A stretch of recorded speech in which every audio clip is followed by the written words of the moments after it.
We provide you the platform to turn your dreams into reality. Give wings to your aspirations with KR Mangalam University. तो सावन का महीना है और शिव के भक्त अपने आराध्य की साधना में लगे हैं। कांवड़ियों के जत्थे गंगा किनारे से पवित्र जल और कांवड़ लेकर निकल रहे हैं। भोले के जयकारों से पूरा माहौल भक्तिमय है, लेकिन ऐसे में कुछ लोग सवाल उठा रहे हैं, कांवड़ियों पर बेतुकी टिप्पणी कर रहे हैं। ऐसे ही सनातन विरोधी लोगों को आज उत्तर प्रदेश के सीएम योगी ने दो टूक नसीहत दी है। सीएम योगी ने कांवड़ियों पर सोशल मीडिया में गलत टिप्पणी करने वालों को दो टूक चेतावनी दी है और उन्होंने कहा कि कांवड़ियों का अपमान नहीं सहा जा सकता। उन्होंने कांवड़ियों को आतंकी और उपद्रवी कहने पर भी ऐतराज जताया है। सबसे पहले सुनवाते हैं कि उन्होंने क्या कुछ कहा है। कांवड़ यात्रा चल रही है। श्रमिक वर्ग से लेकर के उच्च वर्ग तक हर व्यक्ति इस अभियान के साथ जुड़ा हुआ। एकता का अद्भुत संगम, कोई भेदभाव नहीं, लेकिन मीडिया ट्रायल होता है, बदनाम किया जाता है, खूब उसके बारे में लिखा जाता है, उन्हें उपद्रवी और आतंकवादी तक बोलने का दुस्साहस होता है। यह वह मानसिकता है जो हर प्रकार से भारत की विरासत को अपमानित करना चाहती है। तो आखिर सीएम योगी को यह क्यों कहना पड़ा, इसे समझना है तो आपको उन बयानों पर नजर डालनी होगी जो कांवड़ियों का अपमान कर रहे हैं। ऐसा ही एक बयान मौलाना कौसर हयात खान ने भी दिया है, जो अकेले नहीं है। इस तरह की बयानबाजी वो लगातार कई ऐसे चेहरे हैं जो कर रहे हैं, लेकिन उनके बयान से आप समझ सकते हैं कि नफरती एजेंडा चलाने वालों के मन में क्या है। दरअसल उन्होंने कहा कि कांवड़ यात्रा पर विवादित जो बोल है उनके इंडियन यूनियन मुस्लिम लीग के राष्ट्रीय उपाध्यक्ष हैं मौलाना कौसर हयात, और उन्होंने विवादित बयान दिया जिसमें उन्होंने कहा कि कांवड़ यात्रा को तमाशा बताया उन्होंने, और कहा कि कांवड़ियों को खुलेआम गुंडई की छूट दी गई है। कांवड़िया उत्पात मचाते हैं, कांवड़ियों से आम लोगों को खतरा पैदा हो गया है। पुलिस कांवड़ियों की सुरक्षा कर रही है और आम लोगों की पिटाई पर तमाशा भी देख रही है। कांवड़ियों को स्पॉन्सर कर गुंडई करने का लाइसेंस दिया गया है, वो बच्चों औरतों को पीटते हैं। उत्तराखंड सरकार और उत्तर प्रदेश सरकार दोनों की तरफ से बार बार ये आ रहा है, कांवड़ियों की पूर्ण सुरक्षा की जाएगी, कांवड़ियों को सुरक्षा दी जाएगी, कांवड़ियों को सुरक्षा के बड़े इंतजाम किए गए हैं और पुलिस प्रशासन के एतबार से हजारों पुलिस वाले तैनात किए गए हैं। अभी आज क्या नाम आया है कि साहब लेडीज पुलिस भी तैनात की गई है हजारों की तादाद में।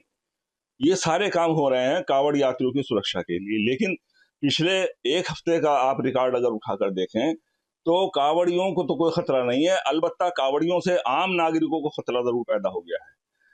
उत्तराखंड के अंदर हरिद्वार और हरिद्वार से आगे चल के रुड़की और रुड़की से आगे चल के मुजफ्फरनगर और मेरठ के अंदर जो उत्पात मचाया जा रहा है, अब तक कई गाड़ियां तोड़ी जा चुकी हैं, कई मोटरसाइकिलें तोड़ी जा चुकी हैं अब तक, और ई रिक्शा तोड़े जा चुके हैं, और उसके अलावा होटलों को कई को उजाड़ा जा चुका है।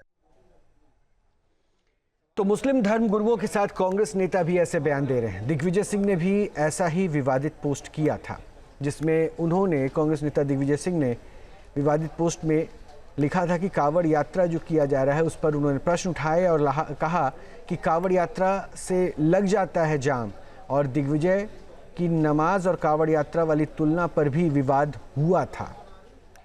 तो कांवड़ियों का अपमान, अब बड़ा सवाल यही है कि क्या वाकई ऐसे बयानबाजियों से शिव भक्त जो कांवड़ लेकर निकल रहे हैं वो आहत हो रहे हैं और उनको ये अधिकार दिया गया है कि कुछ भी वो बोलें, या फिर वाकई जो सड़कों पर दिखा कई बार कहीं उग्र होते हुए कांवड़िए नजर आए, उनको देखने के बाद ये प्रश्न उठता है कि क्या वाकई गुंडागर्दी की क्या कोई लाइसेंस मिल गया है। ऐसे तमाम प्रश्नों के साथ तो अब सवाल ये हो रहा है कि भोले के भक्तों को कौन आतंकवादी बता रहा है, सावन में शिव के भक्तों को किसने उपद्रवी कहा, और कांवड़ियों का अपमान करने वालों का मकसद क्या है। क्या कुछ लोग सावन के महीने में हिंसा वाली साजिश रच रहे हैं, क्या कुछ लोग सनातन की विरासत और आस्था का अपमान कर रहे हैं। सोशल मीडिया पर फेक अकाउंट बनाकर माहौल बिगाड़ने वाला कौन है, और कांवड़ियों के अपमान से योगी नाराज हैं और कांवड़ यात्रा में श्रद्धालु भक्ति भाव से शरीक होते हैं, ये तक कहा है उत्तर प्रदेश के मुख्यमंत्री योगी आदित्यनाथ ने। कांवड़ियों को आतंकवादी बोलने पर सीएम योगी ने ऐतराज जताया और कांवड़ियों को उपद्रवी कहने पर सीएम योगी ने आपत्ति जताई। कांवड़िया 400 किलोमीटर से भी जल लेकर आते हैं और लोग जातीय संघर्ष और वैमनस्य फैलाने की कोशिश करते हैं। हमारे साथ एसटी हसन जुड़ चुके हैं, समाजवादी पार्टी के नेता हैं। हसन साहब, स्वागत है आपका। ये कांवड़ियों को उपद्रवी, आतंकी बताना क्या सही लग रहा है? कांवड़ियों को कोई ना उपद्रवी बताता ना आतंकवादी बताता। कांवड़िये का सब सम्मान करते हैं, बहुत से मुस्लिम भाई भी सम्मान करते हैं। इनके अंदर बहुत बड़ा डिवोशन होता है। कई सौ किलोमीटर पैदल चल के जल लेके जाते हैं और अपने पैदा करने वाले की इबादत करते हैं, उसकी तपस्या करते हैं। लेकिन जो लोग जो कांवड़िये नहीं है, जो अपने आप शासन के कानूनों को लागू कर रहे हैं, लोगों की पैंटें उतरवा रहे हैं और उनको देख रहे हैं, वो उत्पीड़न कर रहे हैं, उनके बारे में सबको एतराज है। क्योंकि ये काम उनका नहीं था, ये काम पुलिस का और एडमिनिस्ट्रेशन का था। और जहां तक सवाल है कि थोड़ी बहुत घटनाएं अगर हुई भी हैं, करोड़ों लोगों में अगर थोड़ी बहुत घटना हो भी जाती है तो नेग्लिजिबल है वो। क्योंकि ये कांवड़िये जिसका भक्ति में जा रहे हैं उनका ही नाम भोले, तो कम से कम उनको भी ये सोचना चाहिए कि उनके बताए हुए आदर्शों पे चलें और उनकी तपस्या करें, तभी उन्हें कामयाबी मिलेगी। हसन साहब आपकी बात सराखों पे, लेकिन पहलू यही तो है। अभी आपने सुना होगा मुस्लिम लीग की तरफ से क्या स्टेटमेंट दिया गया कि कांवड़िये जो है उत्पात मचा रहे हैं, आतंकियों की हरकत कर रहे हैं, उपद्रव मचा रहे हैं, पुलिस उनकी सुरक्षा में जो गुंडाई कर रहे हैं। तो ऐसी बातें अगर वो कहेंगे तो जनभावना तो आहत होगा ना, तब तो मुख्यमंत्री को कहना पड़ा। नहीं, मुझे उम्मीद है अपने मुख्यमंत्री जी से कि ऐसे जो लोग बवाल कर रहे हैं कांवड़ की यात्रा के दौरान, मुख्यमंत्री जी अच्छी तरह से निपटना जानते। वो बदनाम कर रहे हैं सारी कांवड़ यात्रा में। करोड़ों लोगों में अगर 100-200 लोग ऐसे हैं तो सारे थोड़ी हैं ऐसे। बहुत से लोगों को तो मैंने देखा है कि गाड़ी के लिए, हमारी गाड़ी के लिए रास्ता खुलवाते हैं कांवड़ियों से, हमें रास्ता देते हैं। तो ऐसा नहीं है, हर जगह जो है वो बदतमीजी हो रही है। बिल्कुल। चक्रपाणी जी महाराज भी हमारे साथ है। देखिए, हसन साहब बहुत स्पष्ट कह रहे हैं, चक्रपाणी जी महाराज, कि कांवड़ियों के ऊपर सबकी श्रद्धा है, इतने कठिन तपस्या के बाद वो आ रहे हैं। लेकिन कुछ लोग ऐसे हैं जो तोड़फोड़ कर रहे हैं, वो तस्वीरें भी दिख रही है। तो ऐसा थोड़ी ना है कि भाई आप कांवड़ लेके चल रहे हैं तो आपके पास ये लाइसेंस मिल गया कि आप उपद्रव कर लें।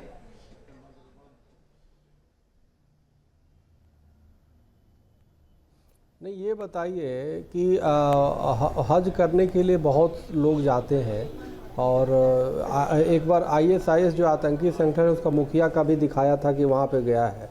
तो इसका मतलब सभी हज करने वालों को पे तो आरोप नहीं लग जाता ना, सबको तो संदेह की दृष्टि से नहीं देखे जाते ना, सब पे तो कोई आरोप नहीं लगाता।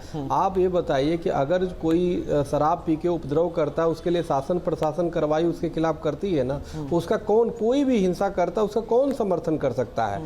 सवाल ये एक धार्मिक यात्रा है, लेकिन आप एक माननीय नेता हैं, माननीय सांसद रहे हैं, अभी भी है या मुझे नहीं पूरा पता, तो आप एक वरिष्ठ नेता हो करके इस तरह के बयान या कोई भी जो पॉलिटिकल पार्टी के लोग हैं, खासतौर से विपक्ष के लोग देते हैं, तो ये क्या शोभनीय है? क्या ये तो बहुत ही दुर्भाग्यपूर्ण है। आप बहुसंख्यक देश में रह के और कहीं ना कहीं सबकी आस्था को ठेस पहुंचाते हैं। तो इस तरह की बयान, इस तरह की बातें, कुछ भी उल जुलूल बोल देना कांवड़ियों के प्रति, आप ज़रा सोचो, आप एक दो फुटेज कोई आ जाता है कि कोई कांवड़िया उपद्रव कर रहा, लेकिन उसके वो में लाखों करोड़ों लोगों को आप कटघरे में खड़ा कर देते हैं, पूरे सनातन हिंदुओं को कटघरे में खड़ा कर देते हैं। चक्रपाणी जी महाराज, हसन साहब ये भी कह रहे हैं कि कांवड़ यात्रा की आड़ में कुछ लोग जो है हिंदू चेहरा बनते हैं और पैंट उतरवा के चेक कर रहे हैं कि वो कौन से धर्म के हैं, जिनकी दुकानें यहाँ लगी है, उनको आपत्ति उससे है।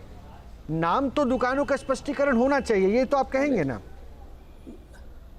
नहीं, आप आपत्ति देखिए देखिए ऐसा है, आप तो एक वरिष्ठ पत्रकार है, अच्छी तरह जानते हैं। ये बताइए कि क्या हिंदुस्तान में हिंदुओं को जब जिस समय, अब तो सोशल मीडिया के ज़माना है, जहाँ पे ये बताइए कि थूक जिहाद चल रहा है, लैंड जिहाद चल रहा है, नाम बदल करके ढाबे खोले जा रहे हैं। अब बताइए क्या हमारा ये संविधान राइट नहीं देता है कि हम कहीं अपनी धार्मिक यात्रा करने जा रहे हैं तो हम अपनी शुचिता का, हम अपनी पवित्रता का ध्यान रखें।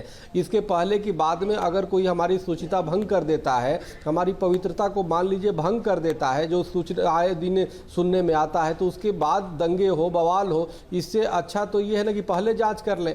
आप चाहे कोई भी विपक्ष के नेता या कोई भी जो मुस्लिम संस्थानें हैं, आज तक किसी ने जो नाम बदल के ढाबा जो खोल के चला रहे हैं उनके खिलाफ फतवा जारी नहीं किया कि भाई तुम अगर जो मुस्लिम हो तो अपने नाम लिखो ना। आप वैष्णो ढाबा लिख देते हो, आपका तो वैष्णो से दूर दूर तक संबंध नहीं है, आप शिव ढाबा लिख देते हो और राम ढाबा लिख देते हो। अगर जो इतना ही राम ढाबा शिव ढाबा चलाने हैं, आप घर प्रवेश कर लो, आप उसके बाद करो ना, अपना नाम बदल के पूरी लीगल करो। लेकिन इस तरह नाम बदल के खुद ही आप अपना वो कर रहे हो, तो ये तो अपने आपकी दृष्टि से देखा जाए, इस्लामिक नज़रिए से वो भी गलत है, संवैधानिक नज़रिए से नाम छिपाना ये भी एक अपराध है। आप तो इसलिए मेरा मानना है, कोई अगर जांच करता है, कोई जाता है कि भाई तुम्हारा दुकान क्या है, तुम कोई बताता है, मान लीजिए झूठ बोलता है, और तो उसकी आई कार्ड तो देखेगा ना कि भाई तुम दिखा दो। ये उसको मारपीट करना गलत है, लेकिन उसका तो अधिकार बनता है। किसी भी दुकान पर पे आप जाएंगे तो आप तो पूछ सकते हैं ना कि भाई प्रोडक्ट जो बना रहे हो क्या बना रहे हो। अब तो सरकार ने भी आज ही पेपर में आया कि पूरी सबको लिस्ट देनी पड़ेगी, कितनी चीनी मिला रहे हो, कितने तेल डाल रहे हो, सबको। तो ये हर कंज्यूमर को जैसे राइट है, उसी तरह हर धार्मिक व्यक्ति को ये अधिकार है कि कोई भी, अब हिंदू ही नहीं, मुस्लिम भी अगर जाता है तो वो हज पे जाएगा तो देखेगा ना कि भाई मक्का में जहाँ भी दुकानें हैं, किसकी दुकानें हैं। बिल्कुल, हलाल सर्टिफिकेशन का प्रश्न तो उठाता ही है ना। अगर इस्लाम का फॉलोअर है तो किसी भी प्रोडक्ट को लेने से पहले हलाल सर्टिफिकेशन देखता है, और वो तो आज की तारीख में ऑलमोस्ट मैंडेटरी पार्ट सा हो गया है कि हर पैकेट पे भी लिखा हुआ है। तो खैर ये पहलू नहीं। हसन साहब, मेरा एक सवाल है थोड़ा सा। ये अभी जिस हम मौलाना साहब को सुनवा रहे थे ना, उन्होंने कहा कि पुलिस जो है उपद्रवियों की सुरक्षा कर रही है।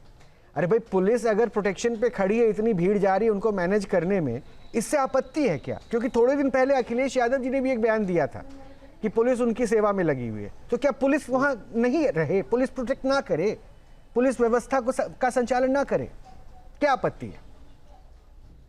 पुलिस को होना चाहिए, क्योंकि बहुत बड़ा आयोजन है ये, और डिसिप्लिन और शांति का भी मेंटेन करना पुलिस की जिम्मेदारी है। और पुलिस जहां भी गड़बड़ हो रही है वहां पे पुलिस को सख्ती करनी चाहिए। लेकिन जैसे कि आपने देखा हल्द्वानी के अंदर तो पुलिस ने कांवड़ियों के ऊपर लाठीचार्ज भी करा, लेकिन बहुत सी जगह ऐसा हम भी देखा, आप लोग भी दिखाते हैं कि पुलिस जो है वो कुछ कहती नहीं बल्कि बचना चाहती है कि कांवड़िए अगर उपद्रव कर रहे हैं तो ये चंद कांवड़िए हैं और इनके वजह से सारा माहौल खराब हो रहा है। तो प्रशासन की जिम्मेदारी है कि इन लोगों को क्रश करें, इन्हें पकड़े।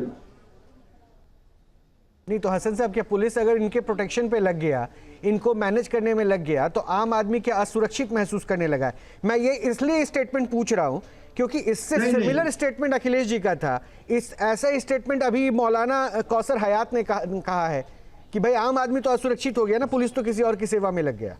अखिलेश जी ने कहा था कि एसडीएम एसडीओ सबको लगा दो, पांव दबाएंगे। आपने सुना होगा वो बयान कि वो एक उन्होंने तंज करा था। तो तंज सर क्यों? इसमें देखिए, जो बहुत से कांवड़ वाले हैं जो कांवड़ की आड़ में हिंदू मुस्लिम कर रहे हैं, हमारा प्यार मोहब्बत को खत्म करने की कोशिश कर रहे हैं, हमारी तहजीबों को खत्म कर रहे हैं, उनके लिए भी जब पुलिस उनके ऊपर फूल बरसाएगी और डीजीपी लेवल का आदमी, जिसका एक प्रोटोकॉल होता है, तो उनके ऊपर फूल बरसाएगा, तो उनके दिमाग में तो यही होगा कि हमारा कोई कुछ नहीं बिगाड़ सकता, हम कुछ भी कर लें। तो ये इन लोगों को एक खुली छूट को पुलिस दे देती है। हालांकि मैं अभी भी कह रहा हूँ कि बहुत चंद लोग हैं, बहुत ज्यादा नहीं है। चंद लोगों की वजह से हसन साहब, अगर मौलाना हयात, दिग्विजय सिंह ऐसे नेता कांवड़ यात्रा को प्रश्न के कटघरे में खड़ा कर दे, तो फिर बोलना पड़ता है, और शायद यही वजह है कि उत्तर प्रदेश के मुख्यमंत्री ने ये एक स्टेटमेंट दिया, योगी आदित्यनाथ ने। मैं एक बार सुनवाता हूं क्या कुछ कहा है योगी जी ने। यात्रा चल रही है, श्रमिक वर्ग से लेकर के उच्च वर्ग तक हर व्यक्ति इस अभियान के साथ जुड़ा हुआ, एकता का अद्भुत संगम, कोई भेदभाव नहीं। लेकिन मीडिया ट्रायल होता है, मीडिया ट्रायल होता है, बदनाम किया जाता है, खूब उसके बारे में लिखा जाता है, उन्हें उपद्रवी और आतंकवादी तक बोलने का दुस्साहस होता है। यह वह मानसिकता है जो हर प्रकार से भारत की विरासत को अपमानित करना चाहती है। हसन साहब, मेरे प्रश्न को जरा समझिए और मुझे उत्तर दे दीजिए, मुझे इस संशय से निकालिए। कावड़ यात्रा में तो कोई धर्म दिखता है, ऐसे भी कहा जाता है ना कि हिंदू जो है जातियों में बटा है, तो कावड़िया तो किसी जात में नजर ही नहीं आ रहा, वो तो सिर्फ कावड़ दिख रहा है, शिव भक्त दिख रहा है। अब उनको अगर आतंकी और ये कहा जा रहा है, जिसे मुख्यमंत्री भी बोल रहे हैं, कौन कर रहा है ये साजिश? फिर कौन कर रहा है? आतंकी कौन बता रहा है उनको? ये जो लोग पैदा करने वाले की, अपने पालनहार की इबादत कर रहे हैं, तपस्या कर रहे हैं, उनका सब सम्मान करते हैं। हमने देखा है कि हमारी जब नमाज होती तो हिंदू भाई कितना सम्मान करते हैं, और इसी तरह कांवड़ यात्रा में मुसलमान भाई भी उनके लिए सेवा का टेंट लगाते हैं। नहीं सर, सारी बातें ठीक है। फिर मुख्यमंत्री को अगर मंच से ये कहना पड़े कि उनको कोई आतंकी बता रहा है, ये गलत है, तो ये आतंकी बताने की साजिश कौन कर रहा है? यकीनी तौर पर अगर कोई ये कह देता है कि वो आतंकी है तो वो गलत है। वो लोग, वो कांवड़िए नहीं थे, वो कुछ और टीम्स थी जो लोगों के ढाबे चेक कर रहे थे, जो पेंटें उतरवा रहे थे। स्वामी चक्रपाणी, स्वामी चक्रपाणी, थोड़ा सा आप थोड़ा सा बताइए कि फिर उन्हें आतंकी कौन कह रहा है? ये साजिश किसकी है अगर मुख्यमंत्री को कहना पड़ गया तो?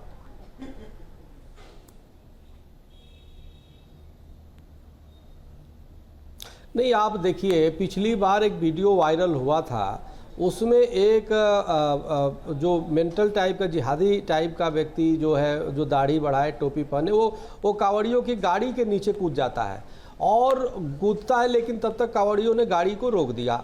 अब सबसे अच्छी बात रही कि वो वीडियो बन गया उसका, और वो बच गया भगवान की कृपा से। बचने के बाद उसको निकाला गया तो वो सिर्फ कुराफात में वो गाड़ी के नीचे गया। अगर वो दब गया होता तो आप जरा ये लोग कहते कि देखो जी कावड़ियों ने दबा दिया है हमारे मुस्लिम को, हमारे जो भी वो है, जबकि सच्चाई है कि पूरी तरह से वो जानबूझ के एक षड्यंत्र किया था कि कैसे कावड़ियों को, आप देखो, कभी कावड़ पे कभी गाने बनाए जा रहे हैं नकारात्मक, कभी कावड़ को वो लिखाया जा रहा है कि भाई कावड़ जाने वाला कभी डीएम एसपी। अरे क्या बातें करते हो, कावड़ ले जाने वाला तो प्रधानमंत्री राष्ट्रपति तक बनता है भाई। कावड़ ले जा, और कावड़ से न सिर्फ अपनी आत्म विकास होगा बल्कि स्वयं का भी विकास होगा, 100 से पर तक जाता है। यानी हमारी तो सर्वे भवन्ति सुखिनः सर्वे संत निरामया सर्वे भद्राणि पश्यन्तु मां कश्चित् दुःख भाग भवित का सिद्धांत है सनातन का। जो भी कावड़िए ले जा रहे हैं वो स्वयं की तो हित उसमें होता ही है, उसमें पूरे विश्व की कल्याण छिपा होता है। लेकिन हर व्यक्ति बस कावड़, सनातन, राम जी की शोभा यात्रा कैसे निकली उस पर मस्जिदों से मदरसों से ईटा पत्थर चलते, हनुमान जी की शोभा यात्रा कैसे निकल रही है उस पे ईटा पत्थर चल रहे। आप बताइए, इतने आप वरिष्ठ एंकर हैं और हमारे हसन साहब एक वरिष्ठ नेता है, कभी भी आपने देखा कि मंदिरों से कभी ताजिए पे ईटा पत्थर चला? लेकिन मस्जिद से चल जाता है, तो मदरसे से चले जाता है, लेकिन उस पर कोई विपक्ष का नेता ये नहीं कहेगा। आज स्थिति है कि विपक्ष के लोग स्वयं हिंदुओं को अलग किए हुए हैं। आज ऐसा लगता है कि विपक्ष के नेता जो है ऐसे लगता है कि पाकिस्तान में बैठे हुए हैं। अब ये बड़ा दुख के साथ कहना पड़ता है। अब हसन साहब एक वरिष्ठ नेता है, मैं बड़ा सम्मान करता हूँ आपका, लेकिन कई बार आपके बयान ऐसे आते हैं जो बिल्कुल हिंदुओं के खिलाफ रहता है, बिल्कुल आपको इंटेंशन में आप बोलते हैं। वही अगर जो दूसरा आप बताइए, पैंट खोलने की तुलना आतंकवाद से कर देना, पहलगाम के आतंकियों से, उन्होंने तो गोली मार दी भाई, उनके अंदर तो नफरत भरा था कि हमारे बेटी बहनों को विधवा कर दिया, और ये तो इसलिए आई कार्ड पूछ रहे हैं तो आप कह रहे जी पैंट खोल के इन्होंने चेक किया कि कौन हो। अरे भाई, जो झूठ बोलता है, जैसे मान लीजिए, ठीक है चक्रपाणी जी महाराज, मेरे पास समय इतना ही है, समय इतना ही है। मैं तो इसी प्रश्न के साथ हसन साहब आपका भी शुक्रिया अदा करूंगा, चक्रपाणी जी आपका भी शुक्रिया अदा करूंगा। जहाँ भक्ति है हर शब्द में, कथाओं में छुपे हैं दिव्य रहस्य, और ज्योतिष देता है जीवन को दिशा। धर्म से जुड़ी हर बातों को जानने के लिए हमारे चैनल स्तुति को सब्सक्राइब करें। चैनल पर जाने के लिए इस लिंक पर क्लिक करें।